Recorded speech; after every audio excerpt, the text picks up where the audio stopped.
भारत नदियों, पहाड़ों, खेतों और जंगलों की भूमि, जहां पीढ़ियों से धरती अन्न उगाकर सबका पेट भरती आई है। लेकिन समय के साथ बारिश कम होने लगी, नदियां सूखने लगी और मिट्टी बंजर होने लगी। लाखों किसानों और गांवों के लिए एक बड़ी चुनौती बन गई है। ऐसी ही एक कहानी है दक्षिण पूर्वी राजस्थान के चित्तौड़गढ़ जिले के कुछ गांवों की, जहां पानी की हर बूंद की कीमत है। खेतों की मिट्टी कमज़ोर हो रही है और किसान बेहतर भविष्य की तलाश में संघर्ष कर रहे हैं। पहले हमारे यहाँ नदी पे एनीकट नहीं थे, तब हमारे फसल सिर्फ चने ही होते थे और हमारा जल स्तर पहले कम से कम 100 फीट नीचे था। पहले हम यहाँ पे गाय भैंसे चराते थे तो यहाँ पर पानी पिलाने के लिए बहुत समस्या थी। पहले यहाँ बंजर जमीन ज्यादा थी, साथ ही बारिश का पानी बह के चला जाता था, जिससे वाटर लेवल नीचे था और काश्तकारों को पीने के पानी में भी दिक्कत थी। यहाँ तक कि पीने के पानी भी दूर दूर से लाना पड़ता था।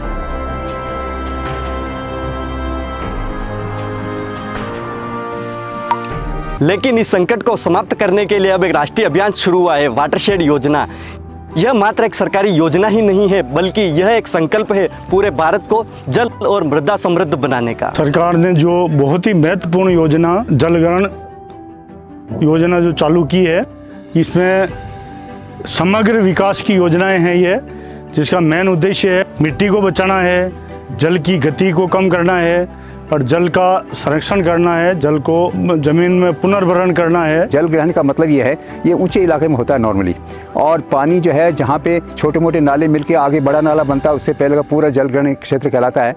तो इस क्षेत्र में न तो कोई डैम होता है ऊपर वाले इस क्षेत्र में, इसलिए यहाँ पे जो नदी नाले जो भी होते हैं उस पर एनीकट बनाना, चेक डैम बनाना, उस पर जो है आपका खेतों में जो है मेड़बंदी करना और पॉन्ड्स बनाने, ये सारे अच्छे काम। इसके अलावा ये भी नहीं है, पानी के अलावा यहाँ पे पशुओं के लिए भी जो है उनका क्या इंतजाम हो सकता है, पेड़ पौधे लगाना, ये सारी कुछ प्रोग्राम, बड़े इंटीग्रेटेड प्रोग्राम है जल ग्रहण विभाग का। जल ग्रहण क्षेत्र में मेन जो है भूमि और जल संरक्षण है, यानी कि मृदा और जल का दोनों का संरक्षण हो रहा है। जैसे बारिश होती है, पहाड़ी इलाकों से जब पानी बहना प्रारंभ होता है तो वहाँ को मिट्टी के कण भी बह के चले जाते हैं। तो उन पानी को भी रोकना अपन को और मिट्टी को भी रोकना है। इसके लिए सबसे पहले ऊपर स्ट्रेकर ट्रेंचें बनाई जाती है। स्ट्रेकर ट्रेंचों के बाद फिर नीचे सीसीटी बनाई जाती है, डीप सीसीटी बनाई जाती है, नाड़ी बनाई जाती है और एनीकट बनाए जाते हैं। तो पानी के बहाव के साथ जो मिट्टी के जो कण आते हैं वो भी इन संरचनाओं से रुकते हैं। और जो कृषि क्षेत्र है, जो ढलान वाले खेत होते हैं, उनमें भी जो पानी के साथ खेतों की उपजाऊ मिट्टी बह के आती है, उसके लिए मेड़बंदी बनाई जाती है। तो मेड़बंदी में वो मिट्टी के कण होते हैं वो रुक जाते हैं। और इस प्रकार दोनों काम हो रहे हैं, अपने जल संरक्षण और मृदा संरक्षण दोनों की ये अपने उद्देश्य पूरे हो रहे हैं। जल ग्रहण क्षेत्र को विकसित करने के लिए जो 4 जल की परिकल्पना होती है, जिसको फॉर वाटर कंसेप्ट कहते हैं, उसमें प्रथम ये है कि जब बारिश का पानी ज़मीन पर गिरता है तो पानी जब दौड़ता है तो दौड़ते पानी को रेंगना सिखाना, रेंगते पानी को ठहरना सिखाना और ठहरते पानी को भूमि में समाहित करना सिखाना।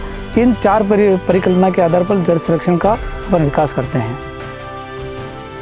ये है वाटरशेड योद्धा, जो गांव में योजनाओं को लागू करने और चारागाहों की देखरेख में अधिकारियों की मदद करते हैं। मेरा नाम प्रभुलाल मेघवाल, मैं एक जल ग्रहण योद्धा हूँ। मेरा नाम देवीलाल गाडरी है, मैं एक जल ग्रहण योद्धा हूँ। मेरा नाम शंकरलाल तेली है और मैं जल ग्रहण योद्धा हूँ। मेरा नाम रतनलाल गाडरी, मैं एक जल ग्रहण योद्धा हूँ। हमारा काम है जो चारागाह में पेड़ पौधे उनकी देखभाल करते हैं, जो भी अधिकारी आते हैं सहयोग करते हैं और उनको मदद करते हैं ग्रामीण लेवल पर। जल ग्रहण जो योद्धा होते हैं वो जब हम यहाँ पर ग्रामीण यहाँ पे गांव में आते हैं, परियोजना क्षेत्र में आते हैं, तो हम उनको सर्वे के लिए बुलाते हैं। तो वो हमेशा आगे रख के हमारी मदद करते हैं।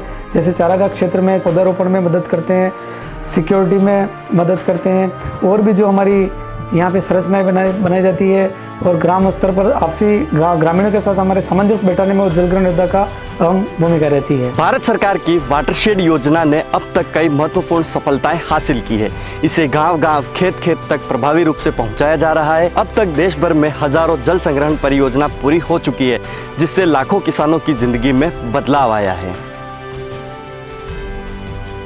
इसका इम्पैक्ट बहुत ही अच्छा आया है, क्योंकि इसके साथ हमारे जो भूजल विभाग के पीजीओ मीटर भी लगे हैं, उनकी रीडिंग्स के मार्फत भी ये वेरिफिकेशन हुआ है कि जल स्तर काफ़ी बड़ा है। इस मानसून वर्ष में चित्तौड़ जिला राइजिंग जो वाटर है पूरे राजस्थान में प्रथम रहा है। वाटरशेड के माध्यम से हमने एक तो ये चारागाह आप देख रहे हैं, ये इसमें हमने जामुन के, अमरूद के, नींबू के, इस प्रकार के पौधे लगाकर ये पूरा एक डेवलप किया हमने। एक हमने गांव के अंदर 6 एनीकट बनाए हैं। एनीकट का लाभ भी गांव में इतना मिला कि लोगों को अभी भी कुएं भरे हुए हैं और सिंचाई के लिए वहां पर पानी उपयोग में आ रहा है। पहले हमारे यहाँ नदी पे एनीकट नहीं थे, तब हमारे फसल सिर्फ चने ही होते थे और इस नदी पे 6 एनीकट बने, तब रबी की फसल अच्छी होने लगी और हमारे कम से कम 100 बीघे में गेहूं की फसल होने लगी आसपास में। ये जो जल ग्रहण परियोजना है IWMP 22 कन्नौज के नाम से 2012-13 में स्वीकृत हुई थी। इस परियोजना में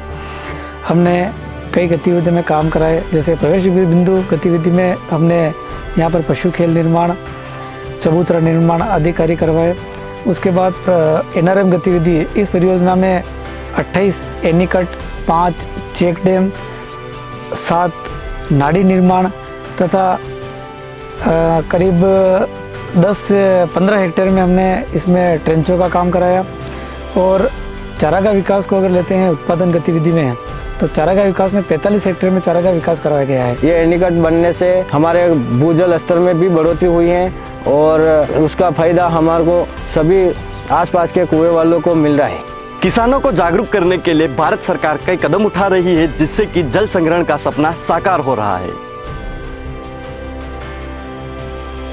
सरकार द्वारा समय समय पर लोगों में जन जागृति और जन चेतना के लिए और जल संरक्षण करने के उसके प्रचार प्रसार के लिए कई कार्यक्रम आयोजित करती है। जैसे वर्तमान में अभी रथ यात्रा चल रही है।